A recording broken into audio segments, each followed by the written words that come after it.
So welcome everyone to the members meeting for December. As you know, you can reach us on our website at halifax.rasc.ca, through our YouTube channel. And if you have any questions, as always, certainly feel free to email me or any subsequent president at halifax.rasc.ca. I'd like to make acknowledgement of the Indigenous lands, RASC Halifax Centre. I'd like to acknowledge that we are Mi'kmaq, the ancestral and unceded territory of the Mi'kmaq people. This territory is covered by the treaties of peace and friendship, which Mi'kmaq and Maliseet peoples first signed with the British Crown in 1725.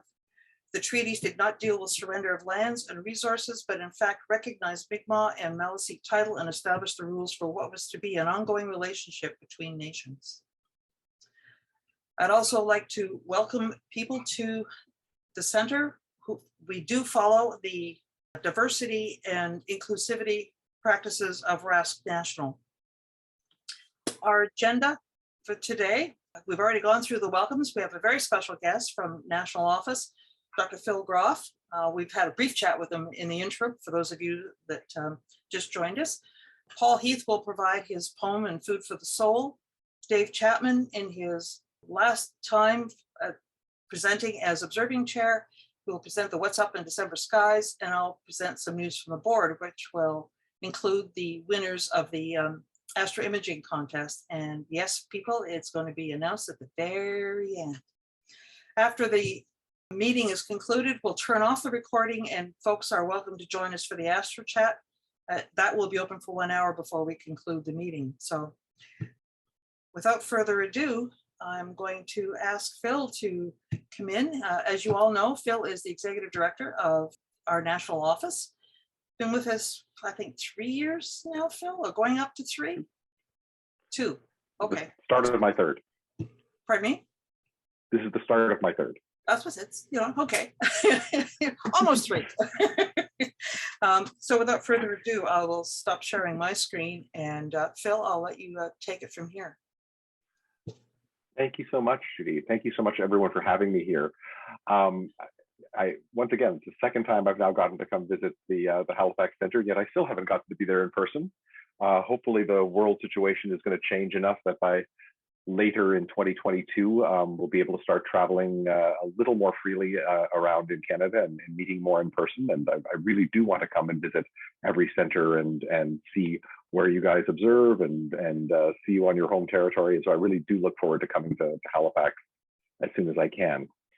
I'm just going to echo your land acknowledgement that you gave a moment ago by saying, by giving the land acknowledgement we typically give here from the National Office, which is as a national society encompassing amateur and professional astronomers. The Royal Astronomical Society of Canada acknowledges all our chapters called centres reside on the traditional territories of peoples who have resided there since time immemorial. And these original peoples have rich, varied, and valuable languages, cultures, and traditions that deserve respect.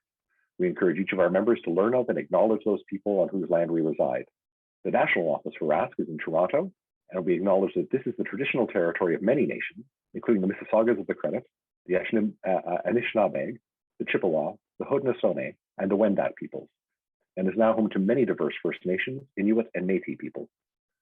We also acknowledge that Toronto is covered by Treaty 13 with the Mississaugas of the Credit. So let me just bring up my slides here and share my screen, and I will take you through a little presentation. Let's see.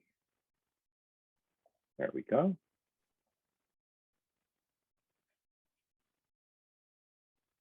So I'm using the same titles I used last time, just because I was lazy. So everything you always want to know about RASC, but we're afraid to ask. But it's basically a little update from the last time we got together. And I look forward to answering any questions you want to ask at the end. So once again, just to remind everyone, the RASC strategic plan has us built on these 5 pillars of value to members, value to centers, value to the public, value to the scientific community, and financial sustainability. And we have this quite large, complex structure that, again, I'll be testing you on later. But really, just wanted to highlight on the next 2 slides some faces and names that you may not be familiar with, just so you know who some of the people are you're dealing with on email and such in the current year. So this is the board of directors that was elected at our last AGM in July. You see in our upper left corner there, Robin Ferret, who is our president, and in the upper right corner, Chris Gaynor, our past president. Working our way around, you see Charles Ennis at left middle, who is our first vice president. Bottom middle, Michael Watson is our second vice president. Catherine Carr in the middle is our treasurer. Eric Briggs at lower left is our secretary. Then Brendan Roy and Betty Robinson and Malhar here are our three new, well, two of them are new. Brendan's been around for a while, members at large, our directors at large. So those are our directors. And then I wanted to just show you some staff, put some faces with some names for the staff. On the top row, you've got sort of the full-time RASC staff. So over at the left, many of you will know Jenna Hines, who's involved, of course, in a lot of our outreach and educational programming, and you see her face on a lot of our videos and public presentations. Next to her is Renee Drummond, who is our marketing and sales person and heading up our publications portfolio. And so she's the one that is managing to straighten out at long last the subscriptions for the journal and making sure that she's riding hard on our shipping company right now to make them fulfill our orders. We'll talk more about that in a few moments. But Renee is doing a great job with communications and marketing and all sorts of things. Of course, you see myself there. And then next to me is Alendria Brunges, who is the editor-in-chief of Sky News Magazine. So that's the kind of the full-time complement right now. That's about to change. At the bottom, we have some part-timers and contractors who are working with us on time-limited contracts or who are working with us just a couple of hours a week that I wanted to introduce you to.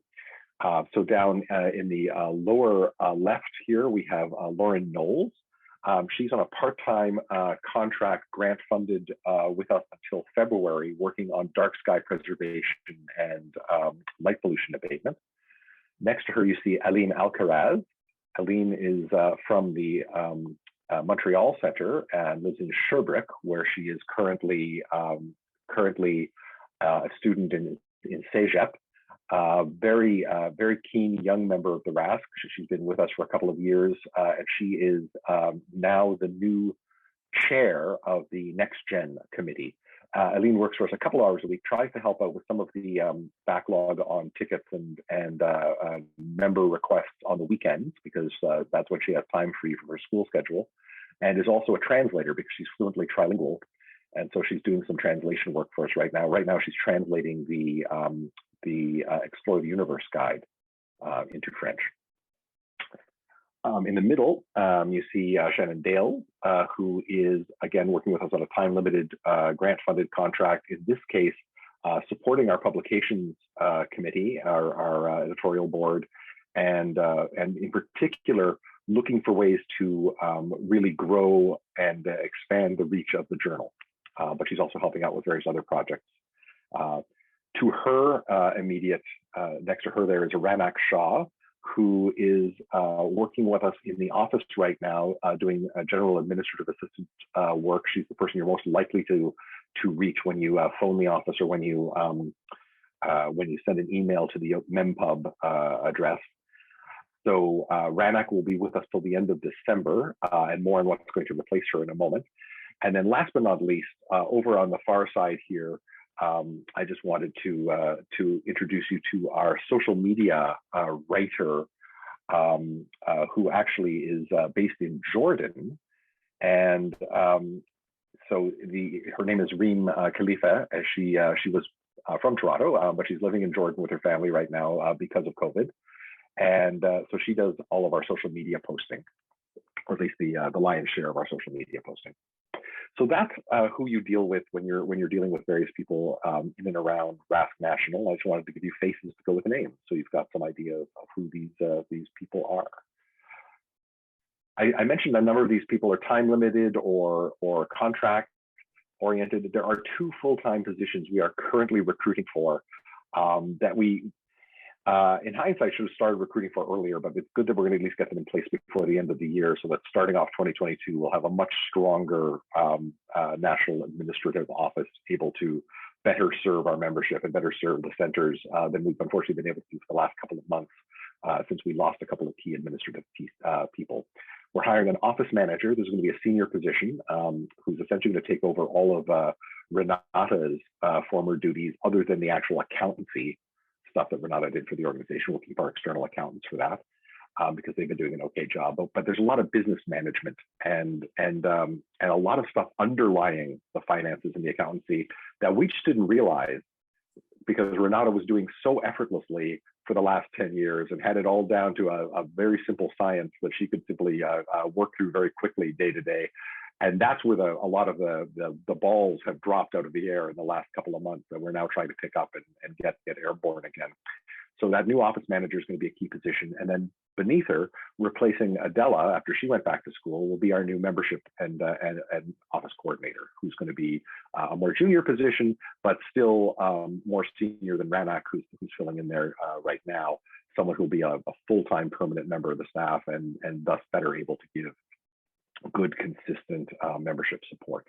So look for these two positions to be filled before the end of December, and 2022 is going to be a much smoother year as a result of that. I know you always like to see the dollars when I come to talk to you. Now, I showed you the 2021 budget last time I was here, and the 2020 year end. I showed you some year to date last time I was here. So here's the updated year to date, just to show you we're still doing reasonably well in terms of our revenues. We're at 920,000 at the end of October of the 971 we had budgeted for the year. So, and we're going to make that other 50,000 without any difficulty. But what I did want to do, you're the very first people in the organization, aside from the board of directors, to see the newly approved 2022 budget. And I wanted to show you how things are looking for next year. We're fairly confident with we've made conservative estimates of what revenues we're going to be able to make, but put in little incremental increases where we realize we can make some gain. There are some prices, for example, that haven't gone up in years, like the price of our journal and the price of our observer's handbook. And just by upping by a couple of bucks, the amount we sell those to the general public by, will be increasing our publications by a certain margin. Membership, all you see here is an anticipated modest amount of growth in our membership. We've been growing year over year for the last couple of years, so we're estimating another 100 people here. So that's not looking at any fee increase yet, although we will probably be looking for a fee increase by the mid-year point when we kick over to the 2023 fees. So look forward to that when we present at the annual general meeting in June. So what you can see is, all things taken together, we're looking at $1 million budget for next year. So the society has grown to the part now where it's essentially a million, just a little over $1 million, and that's kind of exciting.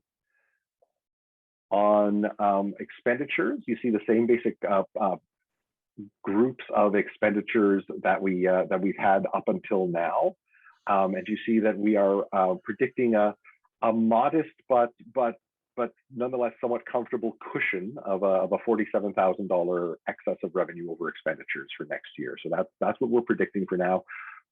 We deliberately built the budget with that kind of cushion in it because we know there are still some vagaries of the market that are going to hit us over the next year. We've already, just with this coming issue of Sky News, been hit with a sudden jump in the cost of paper stock that all our various printers are now warning us is going to be endemic to publishing in 2022. Paper is just going to be that much more expensive. We know the shipping costs with whatever modality of shipping we're using for various things are going up as world supply chains and such are getting strained a bit. So we're be paying more for publishing and we're be paying more for shipping, and those are the two of the big things we spend money on. So we have to allow ourselves a little bit of a cushion to be able to absorb any sudden blows that happen in the next year. And of course, we don't know what's going to happen with the pandemic or with any of the other sort of world events that might impact on our own supply chains or our own ability to deliver. Excuse me, I apologize. Bill? Yes. Bill, on your national operations, does that include costs of the move and rent, that sort of thing? Yes, it does. Okay. So that's one of the things that's gone up. The rent is higher in the new place. So national operations has gone up. You'll see that member services has gone up, and that's because it's becoming increasingly more expensive to fulfill things like getting the books to you, getting the magazines to you. Costs across the board are going up.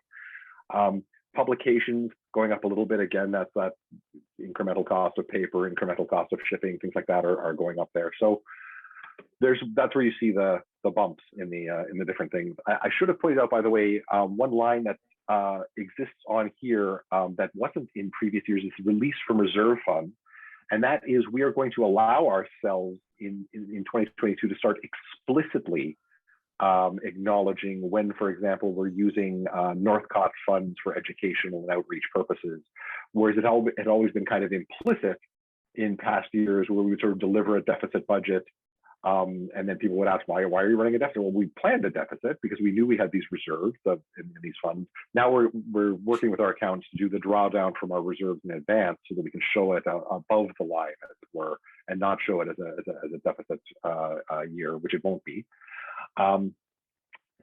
Anyway, so that's the budget for 2022, both incoming and outgoing. And of course, I'll answer more questions on that as we go on if folks would like to. But I thought I'd show a few more fun things first. So for those of you who haven't been in one of the National Council meetings where I've talked about this, I wanted to show you our new home. So this is the building that we're going to be moving to the national office to. It's at 489 College Street, which, if you know Toronto at all, it's near the corner of College and Bathurst, which puts it just a couple of blocks away from the area of the city known as Little Italy, a couple of blocks in a different direction away from Kensington Market, and a couple of blocks away from the university, and almost exactly the same 2 blocks away from the astronomy department of the Dunlop Institute at the university as we are from Little Italy in the other direction. Very centrally located, good access for people coming in from out of town by either of the major highways that serves the sort of the downtown core. Also very accessible to public transit, as major streetcar lines are on College Street and on Bathurst Street, which terminate in major subway stations just a couple of blocks away from where this intersection is. So again, very accessible to people in the city, very accessible to people coming from outside the city. Very pleased with that. It's a beautiful old brick and sort of plaster building. So you have lovely beams inside. There's the map to show you where it is on the street. That's what the floor plan looks like, or looked like when we took possession. And this is what the floor plan looks like now, because we've knocked out some walls here to get rid of this office space here, and instead turn this large open area into the space for the Dorner Telescope Museum. So here are some shots inside, just to give you an idea of what it looks like. The beautiful, as I say, wood beams, and it's all been refinished and redone for us. So you can see what the walls and the paint and the kitchen and the boardroom and such all look like. This is the roof of the building. Here you can see, I'm showing you the roof for one reason, and that is the landlord of the new building was very excited to have us coming in as tenants. He's been wanting to redevelop the roof space at some point. This is not an immediate term project, but he would like to put some patio space up here on the roof, and he would love it to have an actual observatory as part of that. So as I said, he was very excited about this, and it would be a great place to have an observatory, because I don't know if you can tell, but from up here on the roof, 360 degrees, there are no tall buildings for quite a ways. We would have a very unobstructed horizon in almost any direction, including southward, to do some lovely, planetary observing and such during various portions of the year. So we're excited about the idea of possibly getting a scope up there on the roof, but again, that's a long-term plan. As I said, we're moving out of our old space for 2 very good reasons. The first very good reason is they're tearing our building down. They're going to demolish it and turn it into a 12-story senior center. So we have to move one way or the other. The other is we've simply outgrown the space. You see the clutter here in the room around the instruments from the Dorner Telescope Museum, and it's only getting worse. If we ever want to have these displayed in such a way that people can actually access them, see them, enjoy them, we have to get a little bit more space for that. So that's what we were really looking for. We found this location. So here you can see the clutter packed up, sort of starting to get ready to move. And here you can see that stuff now all moved into the new space. So you get an idea of how much room we've gained there, open air room that we've gained for the museum. We're just kind of left in a pile in the middle of the floor here right now because, of course, on December 15th is when we have our actual official move day, when the actual moving trucks will come and bring our filing cabinets and our desks, all of that stuff. So we wanted to have the delicate Dorner Telescope Museum instruments brought over, by volunteers, by staff members in cars and such, and carefully brought one at a time here, rather than trusting them to move it to the moving company. And this way they can be out of the way. We can put the filing cabinets and desks and such around the room and where they need to go. And then Randall Rosenfeld, our museum director, can at his leisure and to his heart's delight begin to set up the actual displays of the museum pieces. So that's what's left in that overcrowded area of the old office. A couple of pieces that we simply couldn't move in people's cars, like that F10 10-inch reflector there, that F12 10-inch reflector. So it's a 12-foot long tube that looks like basically looks like a World War II torpedo. And of course the mount for it, which you see on that dolly over there to the right. Neither of those were particularly amenable to being taken in somebody's car. So those are going to have to go, unfortunately, with the moving van. But everything else has gone. And here we have our boxes that our bins have been piled up in here for us to start filling with the files, the archives of the society. Randall, as I mentioned, our archivist and museum director, has already been boxing up the archives for the last few days. And so we have many of these boxes already filling, and we'll be filling the rest of it with the rest of our office materials over the course of the next week. And as I say, December 15th is the day that everything is getting moved over to the new place.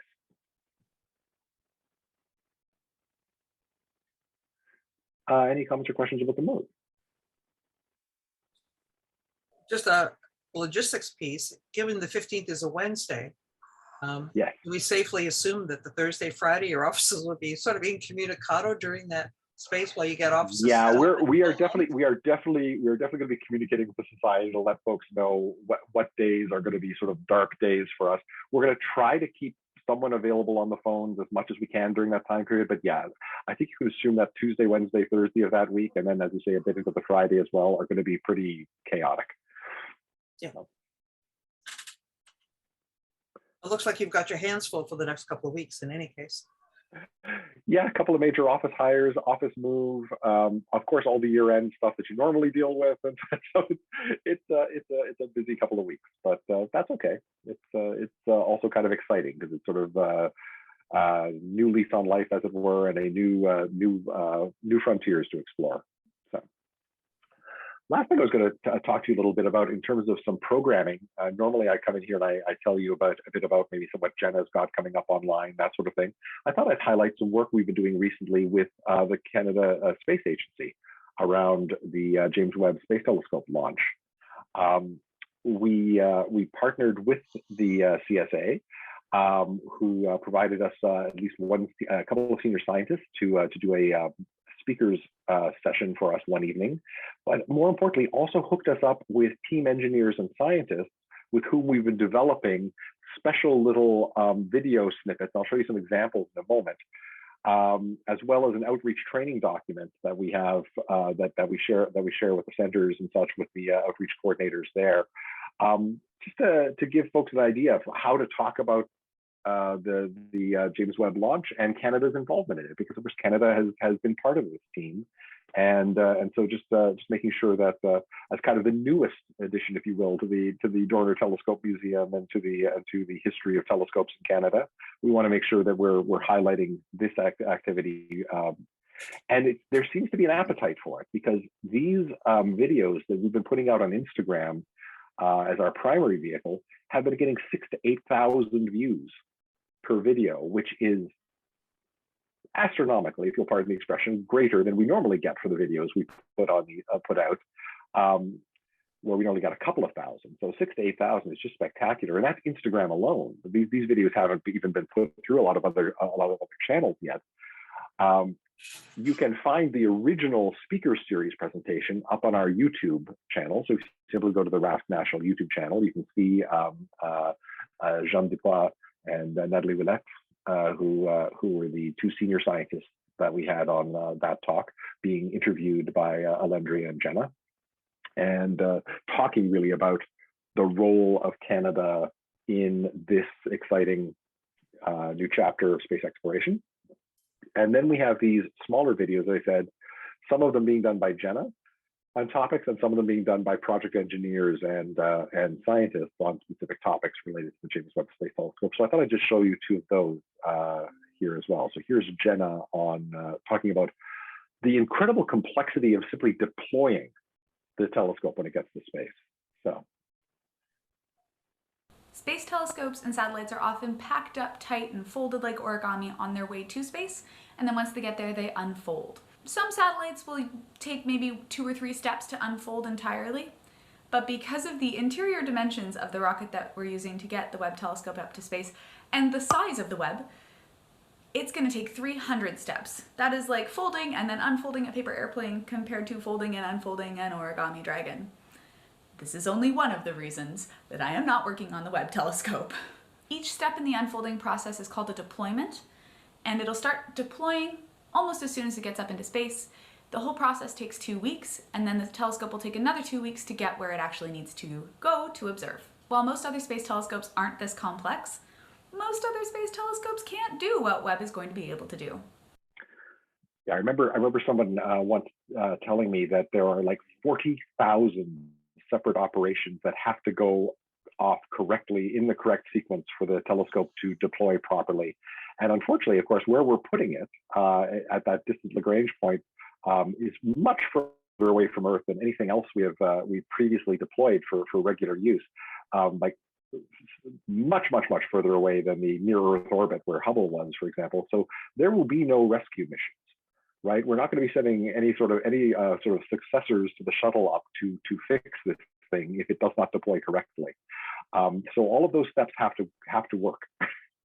So fingers crossed, everyone. This is the other thing that's happening in December that hopefully we'll be able to give coverage on. And now let me show you one of our. Oh, sorry. Let me show you one of our Webb scientists, Simile Masson. And she's going to talk about her particular research with space telescopes and what she's hoping to do more with the James Webb once it's launched, looking at some of the early monster galaxies from early on in the universe's formation. And so I'll let her tell you about what she means by a monster galaxy. My name is Gemile Marchand, and I am a researcher at York University in Toronto, and I will be leading the JWST program titled Dawn of the Monsters. This project focuses on the detailed investigation of very massive galaxies that existed when the universe was 1.5 billion years old. Most galaxies, including our own Milky Way, form their stars in a slow and gradual manner. However, astronomers have found that very massive galaxies, in contrast, formed and matured very rapidly when the universe was very young. The existence of such evolved galaxies when the universe was very young is not predicted by current models of galaxy formation. We don't quite understand the processes responsible for creating and shaping such extreme structures. This is because we currently only have a very blurry picture of these monsters. The sensitivity and long wavelength capability of instruments on JWST will provide the first detailed look at these monsters during their formation epoch and provide key information on how such galaxies form so fast, so early.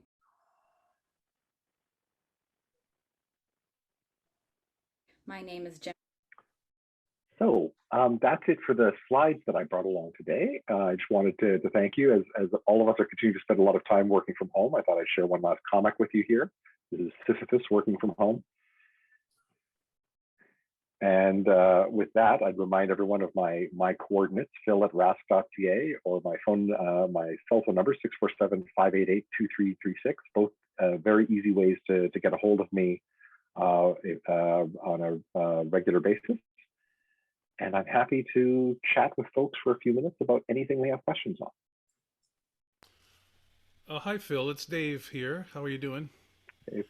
Hi, Dave. So, So up to a month ago, many of us across the RASC were working with Jenna and Samantha on the NOVA reboot, the New Observers to Visual Astronomy.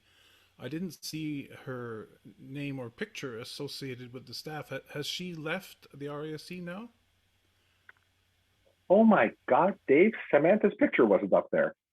No, Samantha has not left the RASC. In fact, Samantha is going to be taking on an even larger role coming in January of 2022, and I'll actually tell you more about that in January, not today. Okay. Well, But I'm glad. yeah, I'm Samantha glad to is see still she's here, and still with us. yeah, I'm so sorry. Thank you for pointing that out. Oh my God, I feel terrible. You know, the last time I made that composite, I forgot Alendria's picture. So I can't seem to. Well, I can't seem to get everybody in at any given point. I should just take myself out. That's what I should do. one more question about staff. I was having Yeah. headphone problems when you were going through. I missed. I think it was the francophone lady. Uh, uh, Aline is Alcaraz. Yeah, I guess so. Did you? I heard part of it. Did you say that she was assisting the observing chair in the backlog of certificates and pins that the RASC is experiencing at the moment? I did not say that. Oh, But she unfortunately is, because she's based in Sherbrooke, would not yes. be well positioned to do that. We'd have No. to send her all the stuff. However, what I am going to do is I'm going to ask Samantha to help with that, with the backlog, getting those out the door and stuff. So Okay. Samantha has now finished her degree and has submitted her thesis. She has some free time now at the end of December, and so Oh, I'm going to that's ask great. Samantha Yeah. to help with that backlog. Yeah, so I'm on the observing committee nationally, Yep. and that is a recent concern of the committee, and particularly the chair, that over the summer we seem to have gotten behind on getting certificates to their intended recipients and everything. So it would be good to have somebody focused on that. Yeah. And I think it needs to be somebody a little bit more senior, like Samantha, who can really sort of devote the brain power to getting it done right. Oh, I had hoped that our admin person, our admin assistant there, would be able to do it, but she unfortunately doesn't seem to have been able to take on this job as well as we would have liked. So well, I don't have any. I apologize for yeah. that. I have a lot of confidence in Samantha, so it will be in good hands. Yeah. And I just have Absolutely. one question before I give up the microphone to others.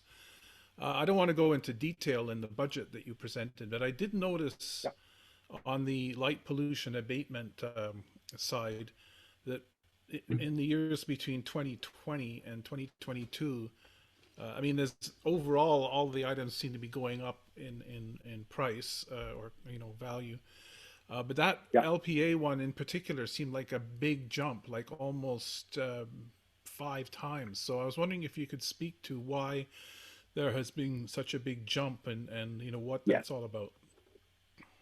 So 2 things have happened in recent years with the Light Pollution Abatement Committee, which is why it's now got a larger chunk of the budget. One is starting in, I believe, 2021, there was international travel booked for a big international conference on dark sky preservation. So that was being booked year after year. And even when the conferences went virtual, there was still a reasonable price tag associated with them. The second thing is, the last 2 years, we have had grant-funded contract employees, young people working on that file, people we've hired through grants from various environmental groups.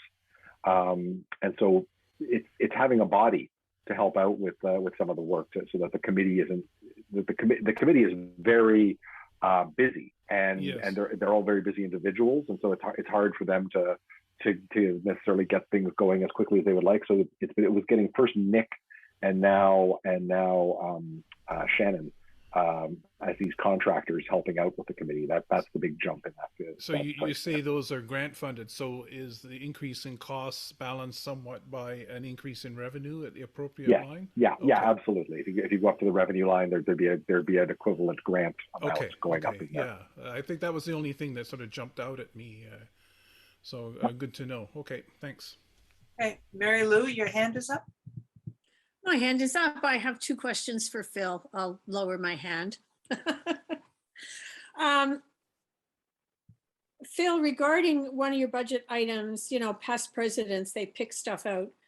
The release from reserve, the annual accounting of release from reserve, I'm assuming that that's roughly equivalent to the income that those funds generate per year? We are not drawing down on the capital? We are in this case purposely drawing down on the capital from the education fund, a small amount, but by and large, it's equal to what we're generating in income. Yes. Yeah, because if that had happened when I was president, I would have been hung. Well, we No. had a good discussion about this with the board where we were saying like the purpose of some of the funds such as for example the Northcott Fund is specifically to directly fund education and outreach Yes. activities at the National Arts Center level, and was never intended to build up into a $250,000 edifice or something like that on its own. And so we are going to start releasing chunks of it to pay for planned when we have years when we know we have planned extra expenses for education and outreach above and beyond what we might otherwise have been doing. For example, in the coming year, we're replacing a bunch of our educational aids that we like the star finders. We just have to get, we have to order 10,000 more star finders, things like that. So and we're also now for the coming eclipse seasons of 2023 and 2024, we're having to put in a big bulk order in 2022 for eclipse glasses so that we don't get locked out of the production queue in time frame for the upcoming eclipses. So we knew we had some big educational and outreach expenses coming up in the next year. So that's why we certainly earmarked and said, we're actually going to draw down a chunk of capital here and use it for what it was intended for, and just make it explicit that that's what we're doing. Perfect. And then you're going to be looking for donations to build the capital back up again, of course. Absolutely. Endowment funds, we have to keep our endowment funds busy. Absolutely. The other question I have is about the robotic telescope. Yeah. And I'm assuming at this stage of the game that an awful lot of the learning curve issues have been dealt with and the system is working well and people are getting familiar with what it can do. And what I'm curious to know, are there plans in place or are we even implementing yet? Broader educational opportunities to reach a broader audience, a broader educational audience. And what I'm talking about is not exoplanet stuff, but stuff that's going to appeal to, and are we going to be able to reach disadvantaged folks, rural folks, remote folks? Because during the lead up to and following and during International Year of Astronomy, we had these big goals that we were going to be developing partnerships with Indigenous First Nations to, develop more two-eyed seeing, develop, and inner city schools, marginalized schools, remote schools, all this kind of stuff. And it's extremely difficult to do. And I'm just wondering if we're going to be able to use that robotic telescope to reach those audiences that rarely get reached with something really awesome, like a robotic telescope that can draw kids into a whole different universe, so to speak, that they just don't have access to. I can tell you a few things that we've got on the go. We are very much focusing on what we can do with the robotic telescope that we haven't done so far. You did mention the exoplanet program. That, of course, was a very high touch program that can only reach so many schools a year. But Samantha, who we were just talking about a moment ago, spent a lot of time in 2021 developing a lower touch version of that program that could reach a much broader base of high school students across the country, because it doesn't require them being able to set aside the time to directly log into the scope at night, but instead to use packets of data that we already have available for them. Still come and view if they still come in and be spectators if they want to on an evening or two observing, but they don't have to do it to gather the data because the data is already there for them. And it's a much more canned project with a lot of instruction that allows any teacher of whatever kind of level of sophistication to be able to sort of use it in their classes. So that's one thing that's been done in this past year. There are other plans afoot, and we have actually applied for some grant funding to be able to use the robotic telescope in a couple of different areas than we have before. I don't know that we've specifically earmarked anything for the two-eyed seeing sort of portfolio yet, but since that is something that is very much on our mind, both at the Education and Outreach Committee and also, of course, through the work of the Inclusivity and Diversity Committee, we are hoping to be able to do more of that outreach in the coming years, and certainly we're hoping to reach more disadvantaged groups and such. One of the reasons we're grateful for having the new space is not just to house the instruments for the telescope museum and such, but it also gives us a chance to have a lecture room, a classroom. Like, we're keeping that central area of the new office empty so that we can set up rows of chairs or set up bean bags for young people or bring in an inflatable planetarium or do all sorts of things with different sorts of school groups, different sorts of community groups than we were ever able to do in the old office space, which was very much a confined little office. So we definitely, one of the things we had up front when we were looking for the new space was to have it as much public facing as possible so that we could really be using it as an educational instrument itself, both live with groups coming to us, but also remotely with camera work and with setting up studio space and things like that. So I do hope that the robotic telescope can be part of that. And I have reason to believe that with the work that Jenna's put in already, that Samantha's put in already, we have a base on which to build. I will say Malhar Tindakar, our board member who has become a liaison to the robotic telescope, is very excited about the potential for that piece of equipment. And so I think we're going to see it grow in its utility over the next year. All of that, of course, predicated about having decent viewing conditions in California, which of course did affect us a little bit in the prior year, where we fortunately did not burn down. So, but almost did. The wildfires got to the door of our observatory, but then burned around the base of our mountain and created a fire break. Yeah, and that's going to be an ongoing problem every year. And I'm assuming activities and resources that are developed are going to be closely connected to Canadian curriculum, Canadian science curriculum. Yep. And, you know, that's what teachers find appealing when they see something. They want to know, can I connect this directly to my curriculum? Because if they can show that it's connected, they can get approval from their school board and from their principal. But if it's sort of out on the edge, it's like, no, nobody's going to say yes to that. And, you know, and then the door shuts. So Samantha was working directly with curriculum documents when she was developing the sort of broader program. So yeah, she was looking directly at curriculum documents across the country and working from those. Yeah, that makes it very attractive to teachers. Yeah, that's all I wanted to know. It's good to see that we're thinking in all kinds of directions. Thank you. Thanks, Mary Lou. Thank you, Mary Lou. Dave Lane, you had your hand up. I did. Another few questions from a pesky past president. Past national president, I should say. The Dorner Telescope Museum, I noticed in the 2022 budget, the expenses were zero. Right. We are changing the way we are accounting for the Dorner Telescope Museum.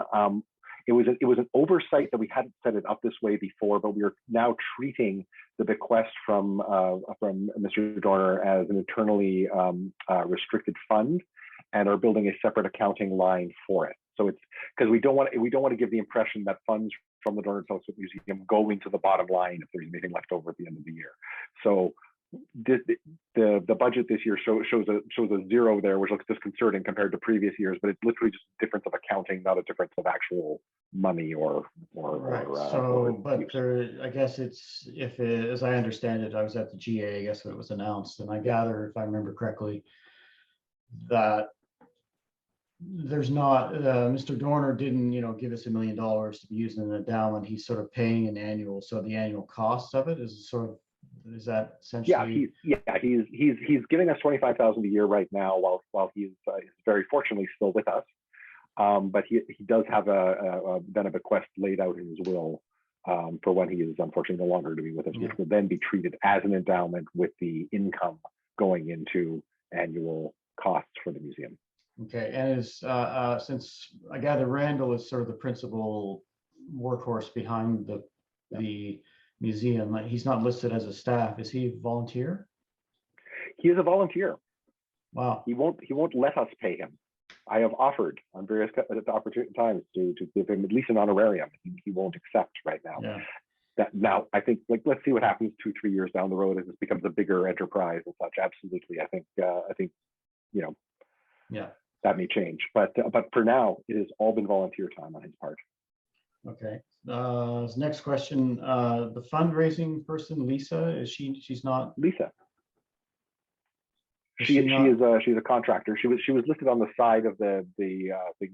Okay, all right. So contractor. she's down as okay. I didn't know. I was never aware of what whether she was staff or contact. I guess that answers the question. No, she's a contractor. We're one of. She very much wanted to keep it that way for CRA and such. We are one of her two main contracts. She has two major contracts, and then just a couple of little minor things she does throughout the year. But it's us and the Roberta Bondar Foundation, ironically, are the two groups that she works for. Okay, and you're back to, I guess, sort of Mary Lou's question about the fund management, the Ruth Northcott Fund, as I recall, back in the days of IWA 2009, it was frustrating at the time that we couldn't really use it because the terms of reference would only allow, at that time, only about maybe 3,000 or 4,000 a year out of it because of the way that the terms of reference were set up. Did the board realize that there are actual terms of reference and go and change those? Yes, we have in fact done some changes to the terms of reference for the fund. That as part of it, we have written a more formalized part of the policy manual around the various restricted funds that we have. Okay, so there's sort of, because it's easy when times are tough to just pull large sums of money out of your endowments. And I know that was done in the past to do things like buy Sky News and stuff like that. Sure. Which hopefully in the long term won't have turned out to be a bad investment. But I don't know if you noticed, speaking of whether it's a bad investment or not, I don't know if you noticed, but on the revenue side of things, Sky News in 2021 made us $100,000. Yeah, so that's a sort of is it still set up as a separate corporation or? It is. I'm planning to one of my goals, one of my hobby horses for 2022 is to change that. I want to bring it in-house. Looking at various CRA regulations, I don't think we have set it up in the best possible way, and I think that we could be challenged with the amount of ownership we have of that magazine as a charitable organization. And so given that we wouldn't have to change really much of its operation at all. The structure of the magazine there's so little advertising space in it, and most of the material of it counts as educational content and Canadian content and whatnot. We could bring it in-house pretty much as is and run it as a program, just like we do with the journal and such. And so that is my goal, to facilitate that transition over the next year. Right. I think that's about it. I could probably ask lots of questions about the robotic telescope, because I'm a skeptic of that whole program as to whether it's since it's been going. I'll put my hand up and say on the record I recommended that Randy would not be purchased originally.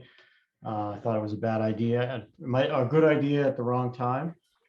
And here we are, 3 or 4 years later, and I have to tell you the visibility is very low in terms of the membership and the activity that one sees when one looks at the website and sees 2000 as the last sort of update.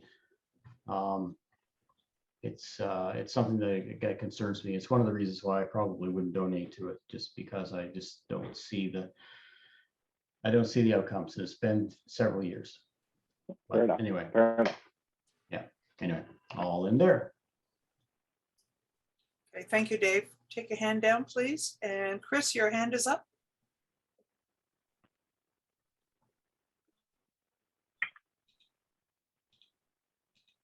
Didn't mean to, Judy. Sorry about that. Okay. Any other questions for Phil?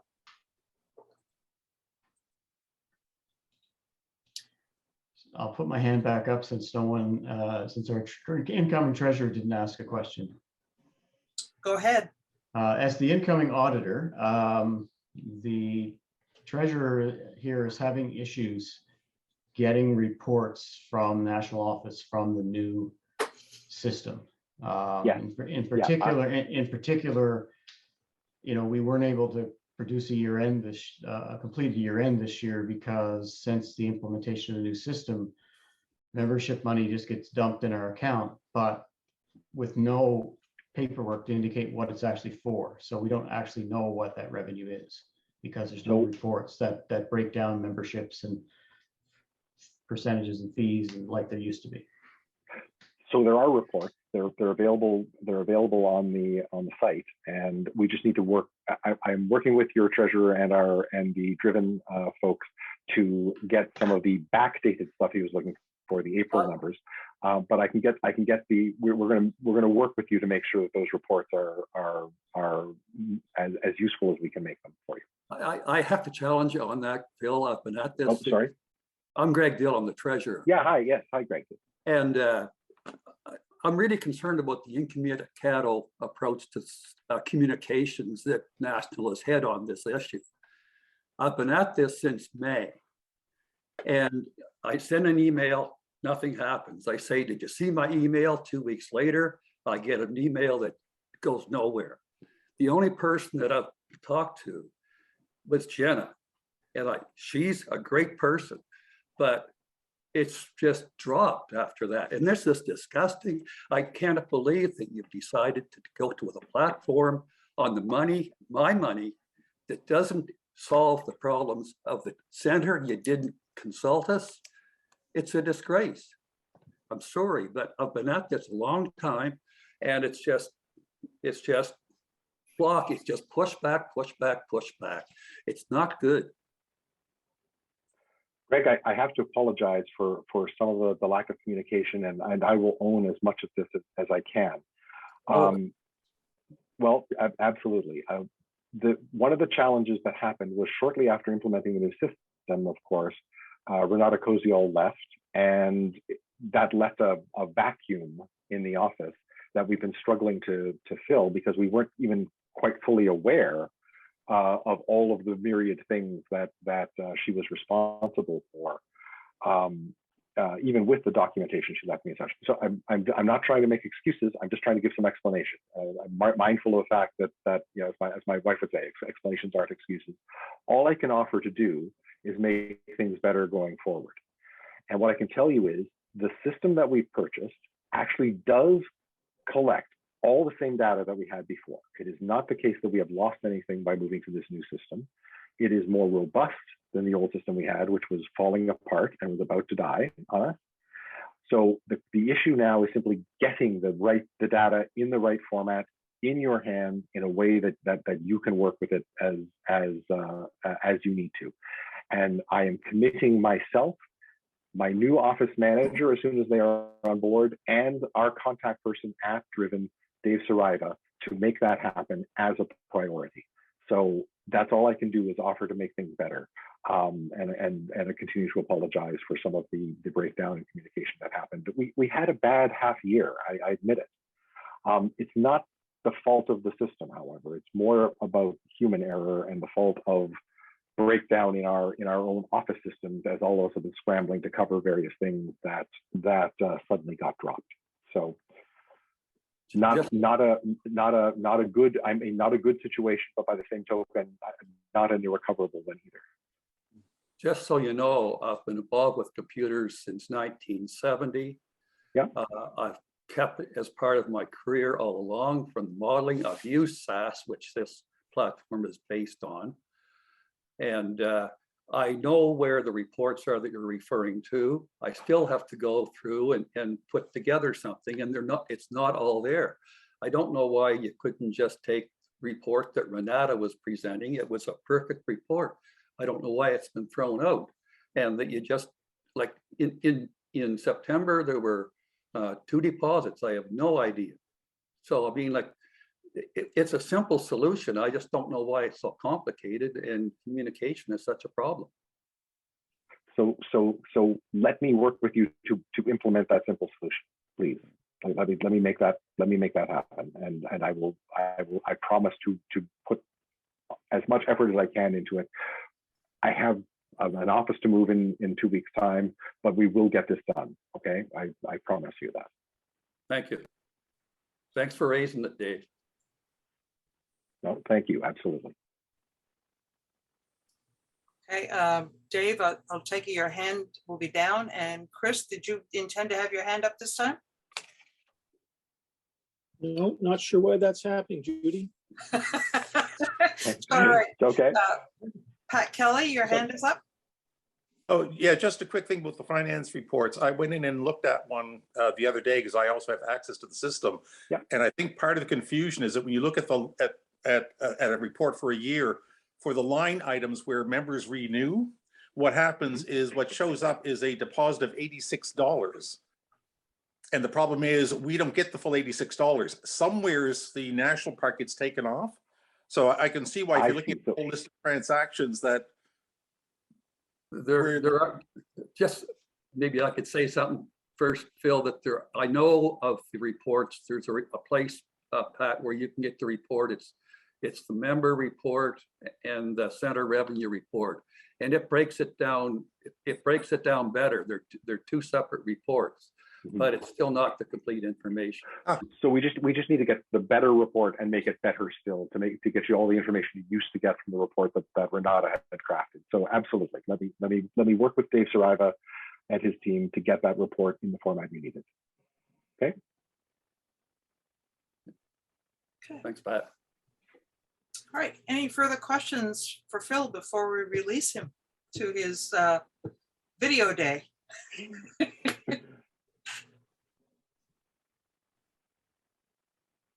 Okay, no further questions. Thanks so much, Phil, for being here today and sharing what's new with us and for addressing the questions that our members have had.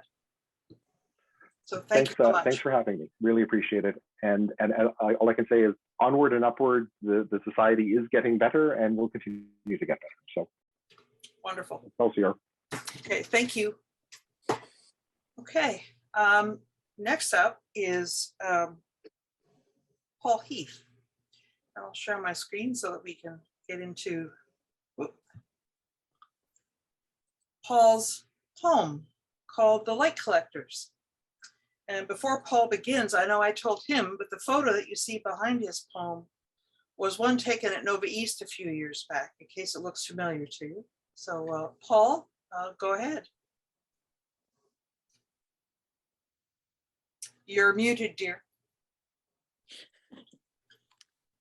There hasn't been much going on since the last meeting. I usually try to reflect the topic of the meeting, but administration doesn't make good poetry.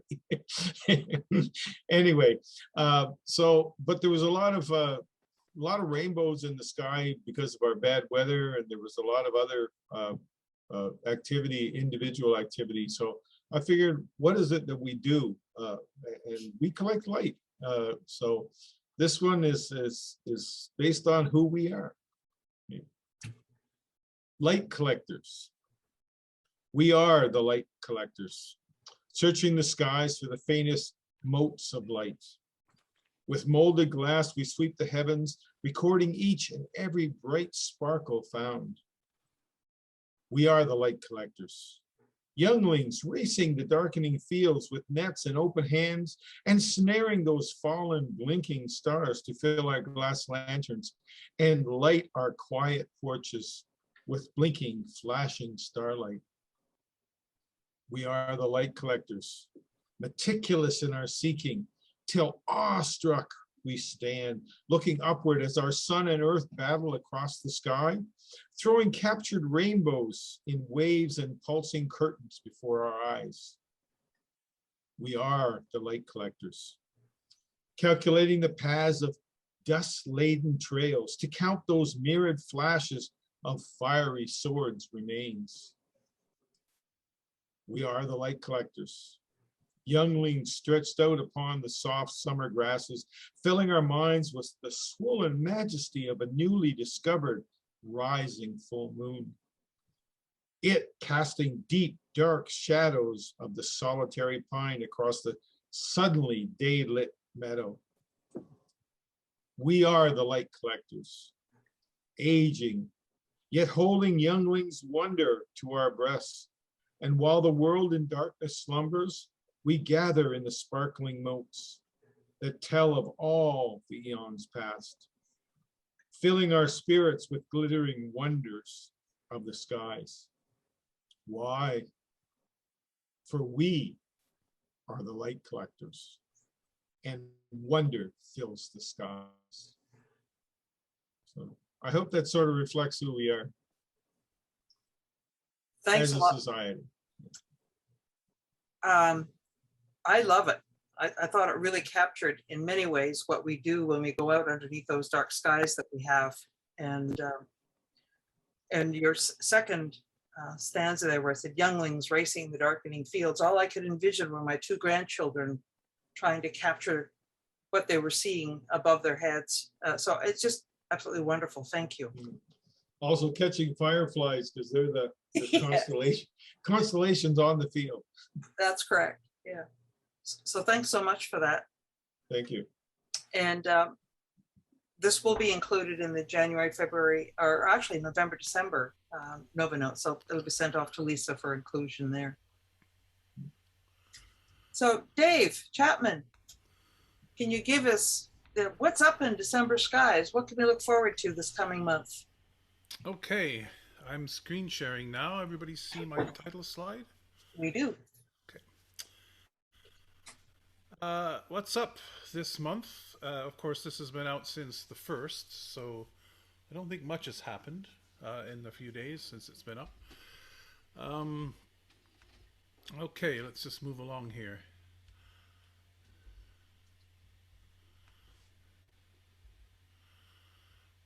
One thing I didn't check, I'm going to stop sharing for a second.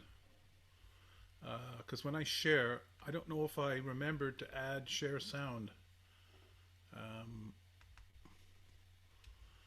Okay, yeah, I'm sharing sound now. Not that I need it at the moment. So that cover picture that was underneath the title, I'm just pointing out a few things here. That is, a picture of the winter Milky Way with some asterisms that are can be picked out. So we've got this winter Milky Way going through Gemini and Canis Minor and Auriga. So I guess the first thing to point out is the winter triangle, which is, sorry about that. It consists of Sirius, Betelgeuse, and Procyon, and that's almost a perfect equilateral triangle. And then, of course, there's the winter hexagon, which, depending on where you start, Sirius, Rigel, Aldebaran, Capella. I just use Castor and Pollux together, the twins, Procyon and back to Sirius. And you can draw another one called the Winter G, I guess, that actually Judy taught me about. If you go Capella, Castor, Pollux, Procyon, Sirius, Rigel, Aldebaran, Betelgeuse. I haven't got that drawn out, but it makes a letter G in the sky. So the winter Milky Way is perhaps not as glorious as the summer one in Sagittarius and places like that, but there's an awful lot of stars in that part of the sky, and a lot of bright ones too. There's more bright stars in the winter sky than in the summer. I just wanted to say something. Okay, the sun.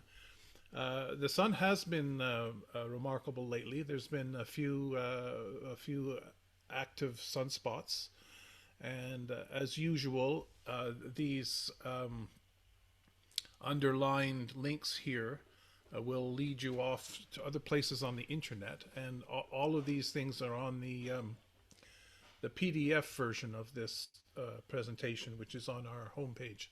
So after the meeting today, if you want to go there, you can follow those active links. So December, I guess the first winter month, between the beginning and end of December, the sky conditions in terms of night and day don't change very much. Sunsets around 4:30, a little after 4:30, dusk around 6:20, 6:30, about the same amount of darkness at the beginning and end, 11.5 hours. The dawn starts around 6 in the morning, sunrise between 6:30 and 7:30 and 7:50. The daylight hours are quite reduced, and the altitude of the sun is quite low. And we have the winter solstice coming up on Tuesday, the 21st of December. And I just thought I'd mention the earliest sunset coming up December 8th to the 11th. Now, I could talk about why the earliest sunset is not the same as the shortest day, but there really isn't time in my presentation. But that's something you can easily look up online. Now, today, the big news today on the sun was that there was a total solar eclipse in Antarctica, which took place overnight. And I haven't seen many good pictures from that yet. If you want to go online, NASA had a live feed, although the resolution wasn't that great. So I picked out this picture, which was a picture of the total solar eclipse taken from an airplane, which is really cool because you can see the moon's shadow and you can see the areas where the moon's shadow is not. I know that there were a lot of cruise ships down that way, and I heard that many of them were under cloud, so there may be a lot of disappointed eclipse viewers down there. Could explain the lack of photographs. Fred Espenak, who is a handbook contributor and does the eclipse work, poor Fred and his wife got all the way to Buenos Aires and found out that his whole cruise leaving from Buenos Aires was canceled. So he turned around and went back to Arizona. He was one disappointed eclipse chaser. Sad, because that must have been an expensive trip. So it's expensive in any case to go to Antarctica, and then to be on an eclipse cruise. The eclipse was only about a minute long. So Alan Dyer on his site, he figured out that a lot of people cost eclipses by how many $1,000s per minute. And he said that this particular eclipse trip would have been an astronomical price because of the cost of going to Antarctica. So for the moon, the new moon is obviously also today because it's the total eclipse, and we also have moon at perigee, which means that it's the closest to us, and we should be expecting large tides in the next few days. I was wondering, the eclipse was very short, and the moon is at perigee, which means it's about the largest it appears to us. And I was wondering if the moon hadn't have been at perigee, if it would have been a total eclipse at all, because it might not have been big enough to cover the sun otherwise. So another interesting thing is when I was looking for information, I typed in solar eclipse Antarctica December 4th, and it hit the eclipse of 2002. I think that works out, which is 19 years ago. So there was another one Saros cycle ago, an eclipse in Antarctica on this date, but those weren't the pictures I was looking for. So that being the new moon, the thing to watch out for this coming week, December 6th, a couple days from now, in the western sky, the evening sky, you should see a nice arrangement of the crescent moon and Venus. Photo worthy, I would say. The 7th through the 9th, Jupiter will pass, the moon will pass Saturn and Jupiter and make a nice display.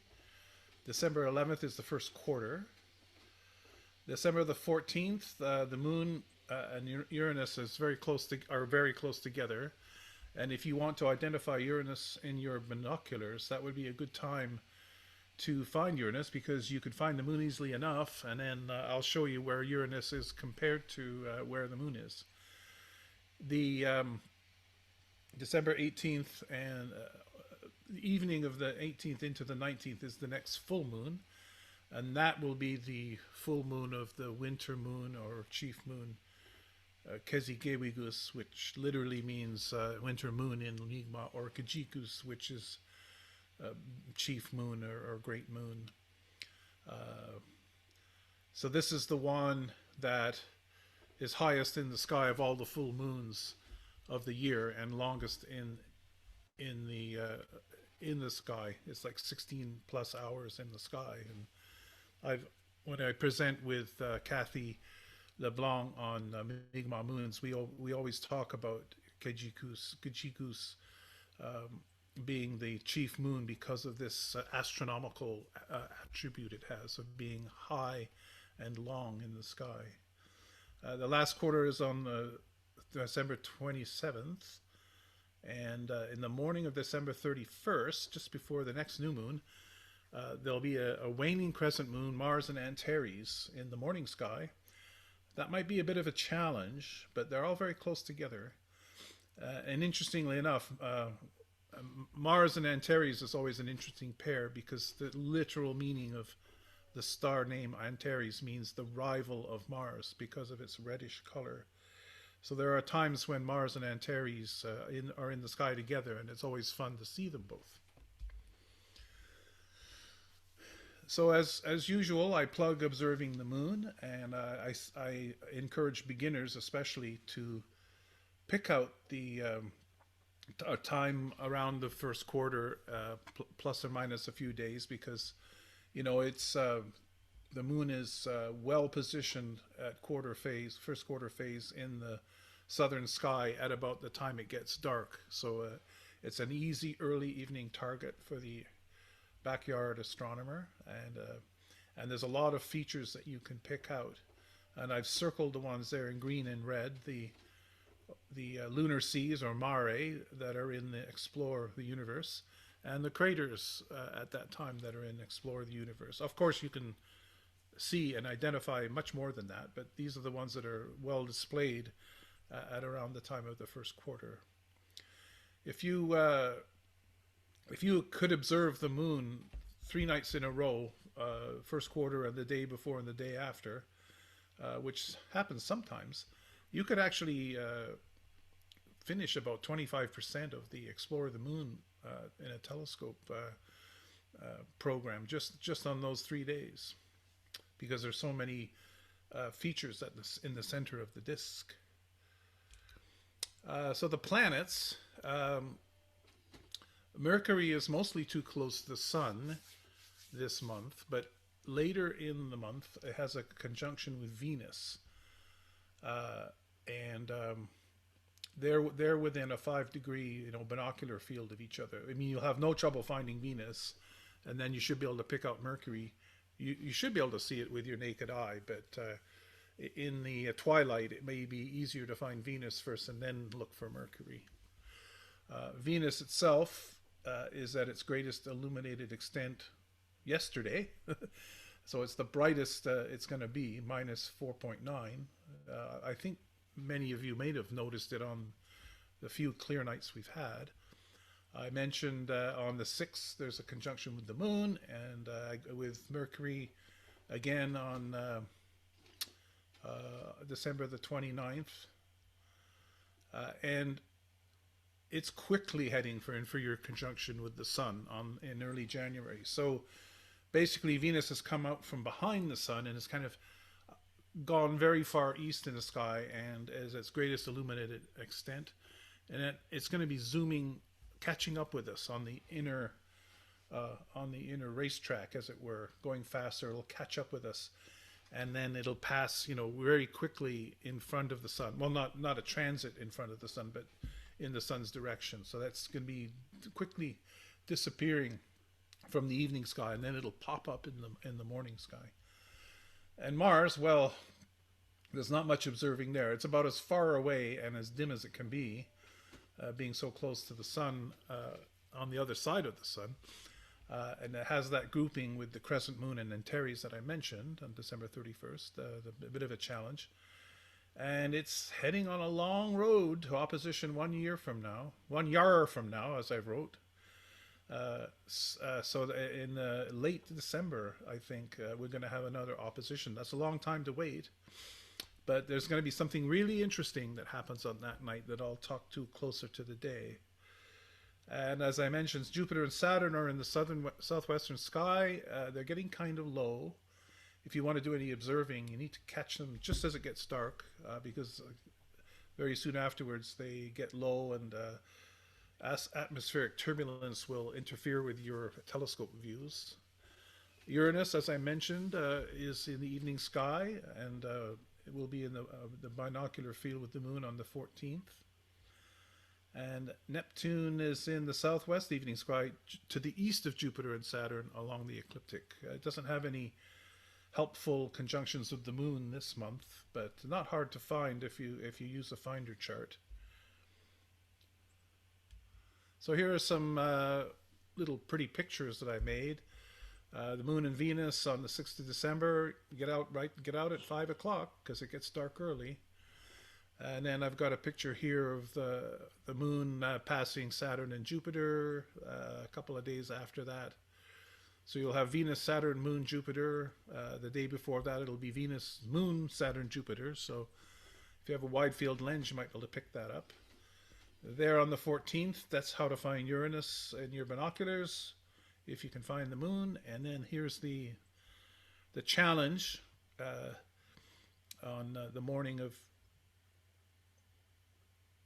I think that's wrong. Is that wrong? No, that's right. No, there's something wrong with that date. I'm sorry.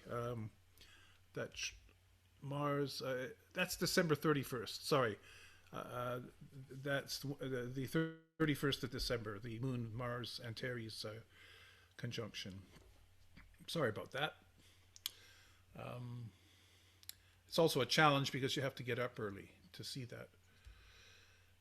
Here's something worth talking about is the Geminid meteor showers, the night of the 13th and 14th.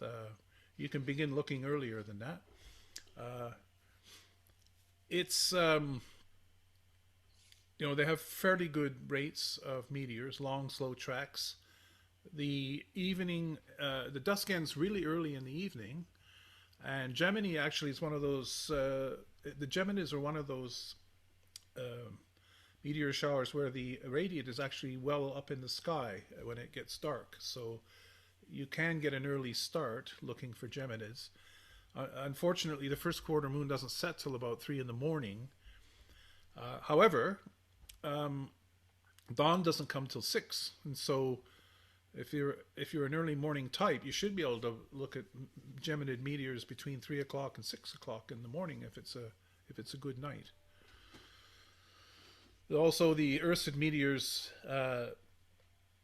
December 21st and 22nd, they're a minor shower, but there are people interested in those. The big news now is Comet Leonard. This is a picture. This is the last picture that I was able to take of Comet Leonard. Gosh, how long ago was that? Anyway, it's not as bright as Neowise, but I've seen some really nice photographs of it. I have not been able to observe it from the city. It's been just too dim and too light polluted. I'm going to try again tomorrow morning, but there's a place I can go which isn't so light polluted. I think it's going to be clear tomorrow, and I'm going to get up and see if I can't observe the comet. The problem, of course, has been the bloody weather has been so cloudy, especially in the mornings. So it's an interesting comet. It's a first pass through the solar system. It's got a parabolic orbit. It's in a retrograde orbit. And today it's a distance of a little under a half of an astronomical unit. And it's working its way through Boötes, Serpens, and Hercules. The closest approach is in about a week. It's going to half the distance. So it might get as bright as magnitude 4. But the problem is it's heading for the horizon. So basically over the next week is your best opportunity to see this comet. But you're going to have to get up early, and you're going to have to find a low eastern horizon with no light pollution. So there's a few challenges there to seeing this comet. Here's a picture. In other places in the world, they have clear skies, and I've seen a lot of pictures of this kind. This is obviously a time-exposed picture, and it went by Messier 3 just the other night, and there's a lot of pictures like this of the globular cluster Messier 3 and the comet. So it gives you some idea how big the comet is if you were thinking about photographing it. It's not as big as Neowise. It's got a decent tail, but not a huge one. So I'm hoping to be able to see it tomorrow, and I think there's one or two people thinking about trying to take a photograph. Here's a kind of a finder chart. What is it today? The Saturday the 4th. So this is the position of the comet at sort of early morning, like 6 o'clock in the morning on those dates. So I've got tomorrow morning's position there. It's not far from Arcturus. If you're looking for it with binoculars, find Arcturus and kind of head up and to the left, and if it's to be seen, you'll find it. But you can see it's moving quite quickly, one day at a time. By a week from now, it's going to be quite low in the sky, so you're going to have that good horizon looking east. But it may be getting brighter, so let's hope for good weather. Finishing off with Explore the Universe, the winter constellations are all fairly prominent. Auriga, Gemini, Taurus, Orion, Canis Major, Canis Minor. These are in the winter section of Explore the Universe. You don't necessarily have to observe all of them, but in Explore the Universe you only have to really observe half of each category. And I think out of 24 constellations you have to see 12 or something like that. So anyway, it's easy enough to find these. You can knock off half of your constellation requirements in one evening if you can find a clear one. Again, the stars, the winter stars, are all very bright.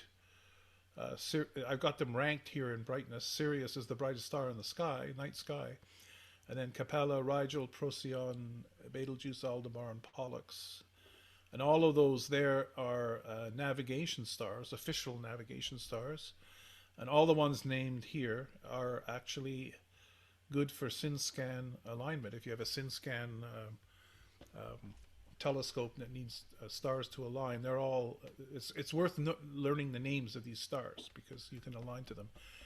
And I'm not sure, but not all of those stars are also good for the Celestron system, the next star type system. Winter deep sky objects mostly are open clusters, with the exception of the Orion Nebula, all pretty bright. I think Orion Nebula you should be able to find, even in the city you should be able to pick that out. And of course the Pleiades and the Hyades are very close by open clusters. That's why they're so big. Very easy to find and observe with binoculars. And then there's a couple of clusters in Gemini and Auriga. There's way more, but these are the ones that are in Explore the Universe. There's another interesting object called Campbell's Cascade, which is an asterism. A little bit more tricky to find, but it's a Canadian asterism. Father Lucian Campbell observed this, and it was named after him by the Sky and Telescope columnist. Kind of applied that name, Campbell's Cascade. It's a beautiful little string of stars, and culminating in a little open cluster, NGC 1502. So that's a bit of a challenge, but worth going after because of the Canadian connection. Again, these double stars are in both the fall and winter category, although it might be harder and harder to see 16 Cygni.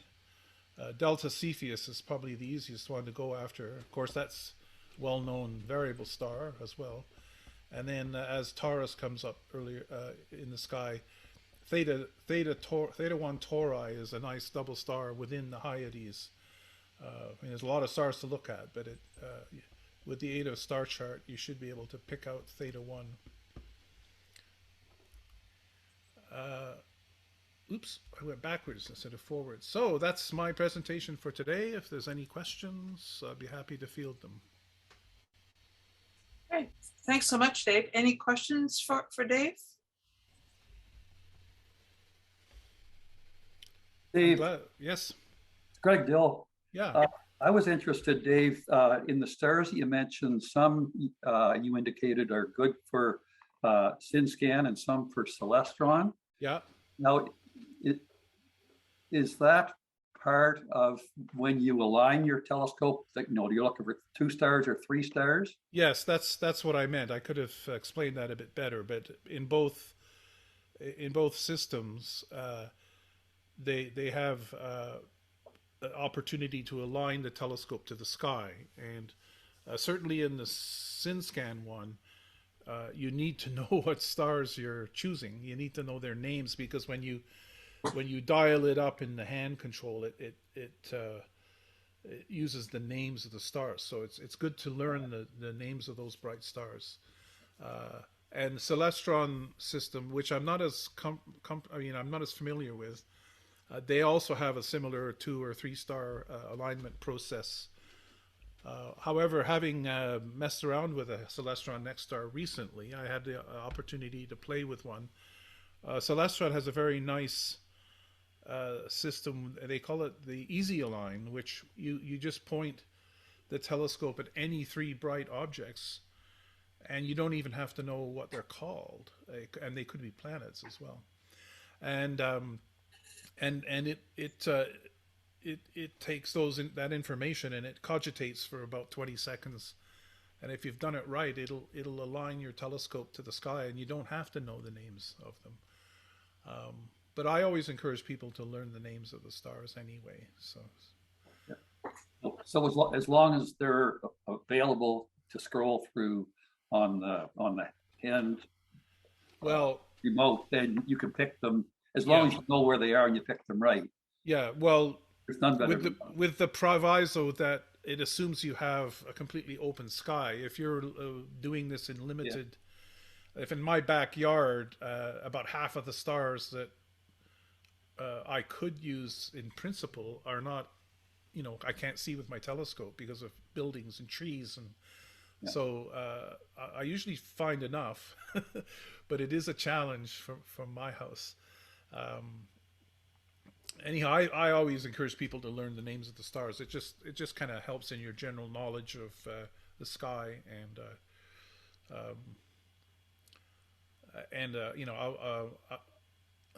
this person will remain nameless. But at one point I was working with somebody out at St. Croix who wanted to take an image of something, and I said, well, there's a really good dark nebula next to Altair. And well, that's cool. Which one's Altair? So it does help to know the sky, and so that you can use the same language to point things out. And thank you. And that's the importance of Explore the Universe in terms of it orients people to the sky, so that you can go forward and where things are found. Well, there's also a lot of lore associated with the constellations. And the stars, and I always enjoy that part of it. And there's a lot of people who may not be into the technical side of astronomy who enjoy that part of it. So it's nice to be able to point out a star and say what its name is, and say something about it and the history of it and what's the significance of it and so on. So, well, thanks so much, Dave. Not only for this report, but for everything you've been doing for us as observing chair over the past year or more, 2 years actually. So thanks so much for that. I've enjoyed every minute of it. And as you said earlier, I'm not going to disappear. It's just, I have other things to focus on still in astronomy and still associated with the RASC, but I feel I need to make a bit more room in my life, so that I can focus on those things and not the others. Plus, it's always good to move on and give other people the opportunity to step up. So I'll be tuning in as usual and making my pithy comments. I'm sure you shall. Yes. Okay, well, thank you so much. And I'll start sharing my screen again because it looks like I'm up next here with the updates from the board. First up, as you are well aware, we did have a member survey that we had conducted. We did it twice, once in June and once in November. So with a total of 24 responses received, thank you to those who responded. It's about the number that we had anticipated to respond to it. It's in keeping with other surveys that other organizations conduct. They have been collated and they were recently sent out to the board, and the new board will be considering what was presented by these responses. And I want to thank everyone who did respond, because there was some very interesting information that they provided to us that we'll be considering over the new year in terms of how the meetings are conducted, these members meetings are conducted, topics to be addressed, all sorts of interesting things. So thank you so much for considering the questions and giving us some food for thought in the coming year. Also want to bring forward the Nova Notes. If you haven't already read it, you should.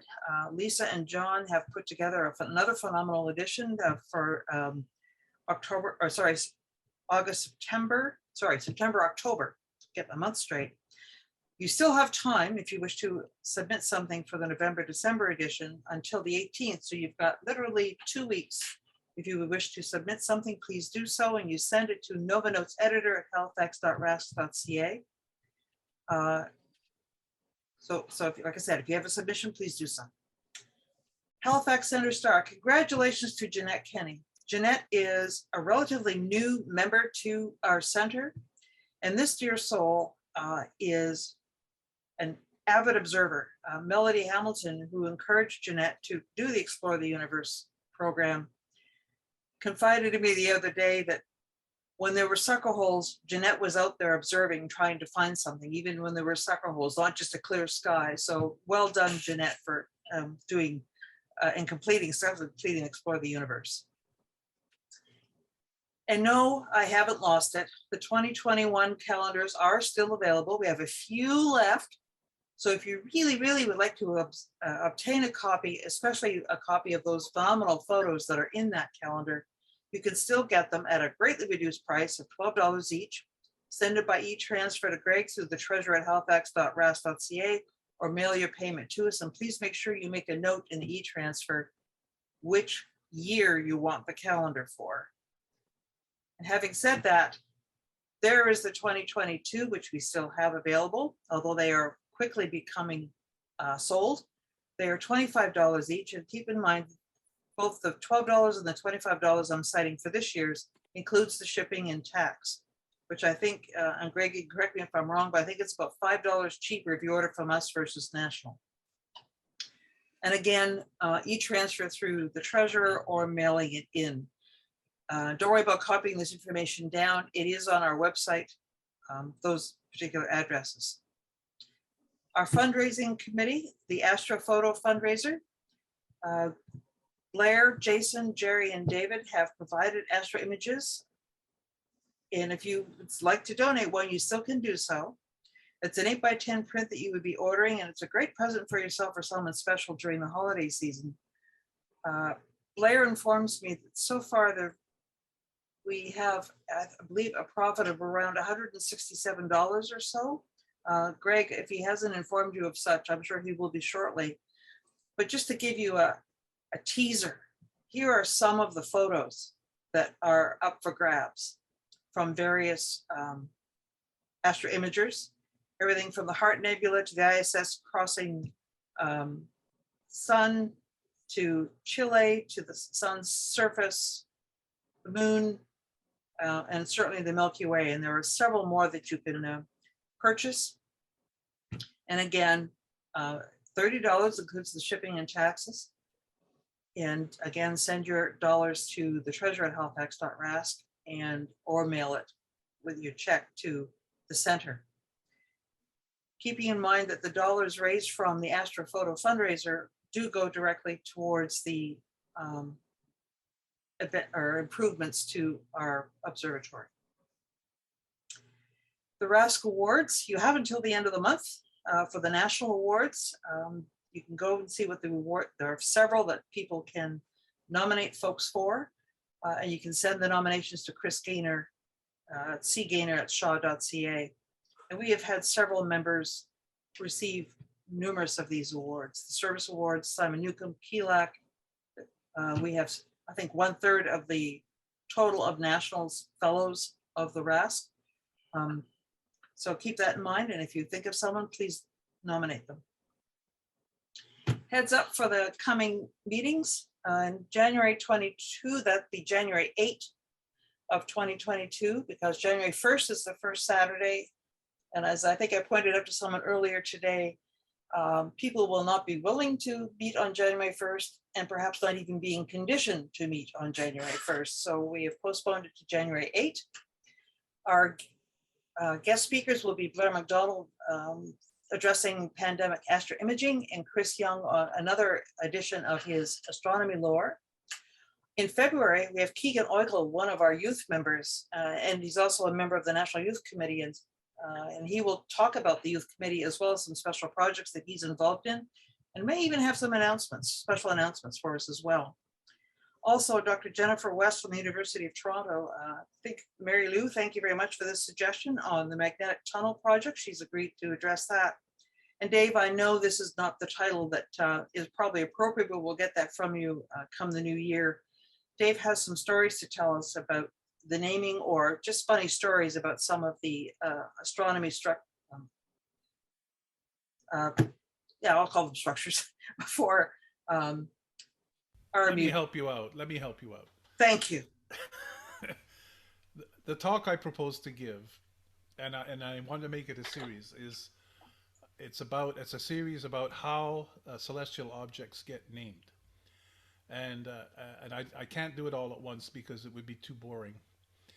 So the one I'm going to start with is how asteroids get named, because I just had one named for me, and I learned all about how asteroids get named, and there's some interesting stories to tell about that.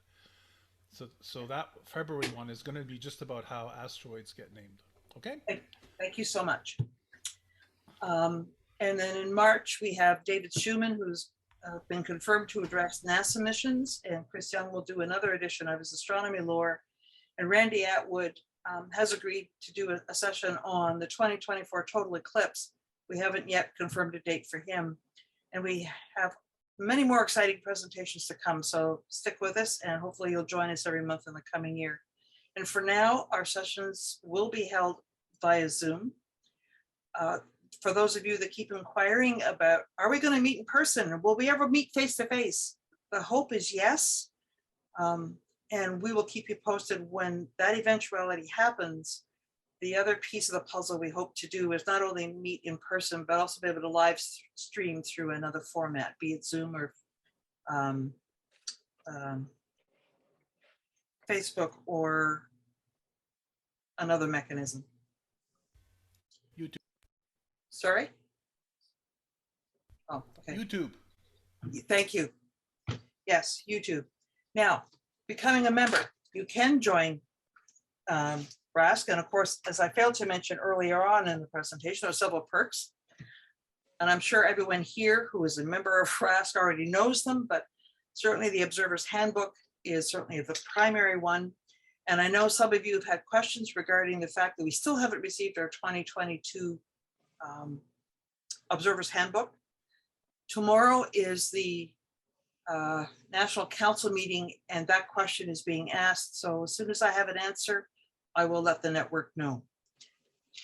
Certainly as another perk, the recent or more current version of Explore the Universe Guide is part of it.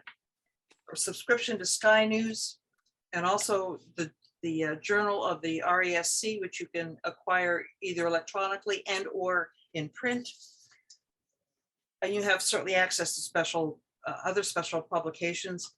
And here at the center, you certainly have access to Nova Notes, which for an additional cost, you can actually get mailed to you. But you also have access to our observatory, not to mention the incredible network of folks that we have out there that encourage people to go out and observe and certainly share their expertise and knowledge with us all.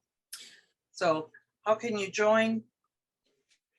Well, you can join online, which then means you go to our website, and if you click to becoming a member, and you click on the word join, it brings you right to the RASC national website where you can join. But if you're old school and prefer a paper copy, you can click on the form and you can print that off and mail it in with your payment. If because of COVID, times are a little tight financially, you certainly can request assistance through national office, and just email mempub@rasc.ca with your request, and they'll be able to assist you. And we have had a couple of members that have obtained assistance as a consequence of COVID. And certainly our Halifax Center perks, we have our own email discussion list. And as I mentioned a moment ago, you have access to our observatory. So, and here we are, the Astro Imaging Contest. This was the piece that I know many of you were looking forward to. Who won? Well, first of all, I do have to thank Atlantic Photo Supply and Alan Sutherland for again offering up prizes for this contest. They are, for each of the winners, there's a 16 by 24 gallery wrap canvas of their print that they will be able to request. It won't happen until the new year though, because apparently the deadline for printing gallery wrap canvases is passed, but Alan has promised that come the new year, these requests can be made. So Alan will be apprised of the winners, and how to contact them by email, and he will do so come the new year, and then they can claim their prizes by following his instructions. The three category adjudicators for Deep Sky, Solar System, and Wide Field were Blair McDonald, Fiona Morris, and Tim Doucette. And thank you to the three of them. What I found intriguing when I collated the results was how like-minded they were, which was wonderful to see. There wasn't a disparity of one person saying this is number 1 and this is number 10. They were all within 1 or 2 of each other, so this was phenomenal. There were 24 total photos entered, so thank you to all who entered. And of course, the People's Choice adjudicators were us, members of the RASC Halifax. So thank you everyone who voted in that capacity as well. So Deep Sky. Again, the adjudicators were the 3 souls named, and there's the photos that were submitted to the contest for Deep Sky. There were 10 of them. And the winner is Jason Dane, his Andromeda Galaxy. You can get the details by going to the website, and if you just hover your pointer over the picture, you'll get all the particulars that Jason submitted with his photo. But he did 5 hours of red, blue, green, 10 hours luminance, and 4.5 hours of hydrogen in order to obtain the photo that won him this particular field. So congratulations, Jason, on the win. The next step was the solar system, and there were 5 photos submitted. And as you can see, there were 2 of the sun and 3 of the moon. So again, thank you to our adjudicators. And the winner is, no surprise, Jason Dane, the ISS solar transit that he did with video at 4K at 30 frames per second at 1/3200th of a second, f9 and ISO 400, and he used 22 frames of those to acquire the photo that you see there. So again, congratulations, Jason. And there were 9 photos submitted to Wide Field.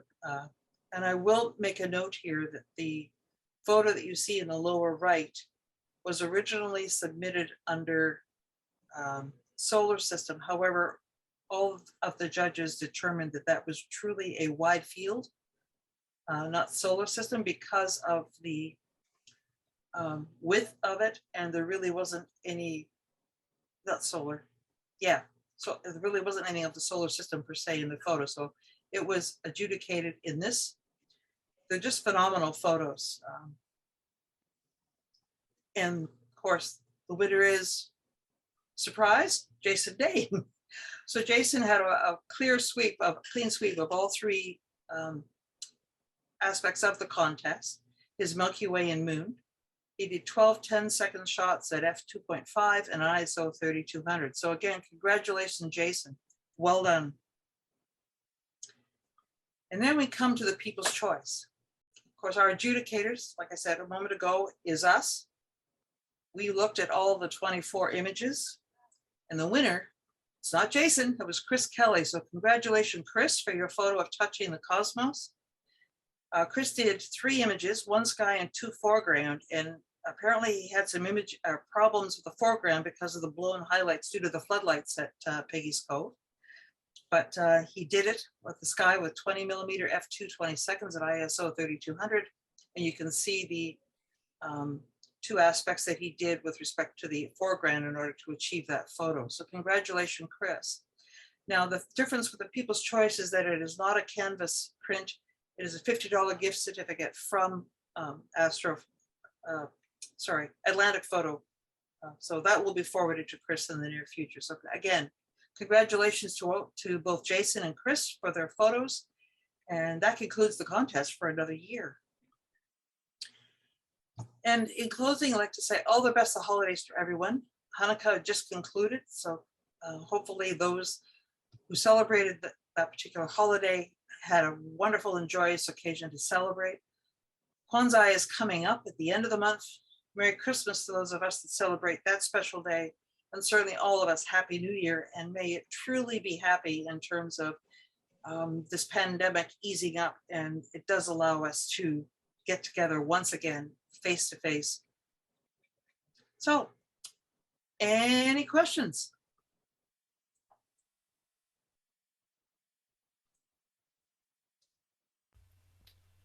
Judy, can you explain the significance of the candles on a couple of those holiday symbols? I can't explain the Hanukkah ones because the Hanukkah is the festival of lights, and there are the central candle is sort of the lighting candle, lights the other candles, one each night of Hanukkah.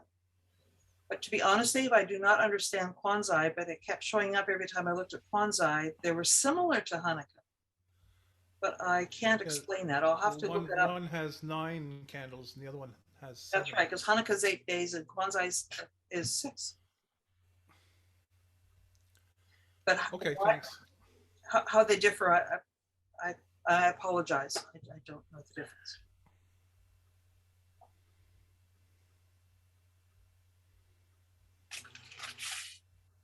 Okay. So there being no more business to conduct, I just want to say one more thing. I'm looking forward, as your newly elected president for another year, to working with the team that was elected for the coming year. It's going to be an exciting one, given everything that's coming up. And we look forward to meeting in January when we will look at the appointments, and folks will be notified of who the leaders are on the various committees that we have established for our center. So take care, everyone. Keep looking up. The skies hopefully will be open a lot during the coming month. And we'll see you at our next meeting on January 8th. Take care, everyone.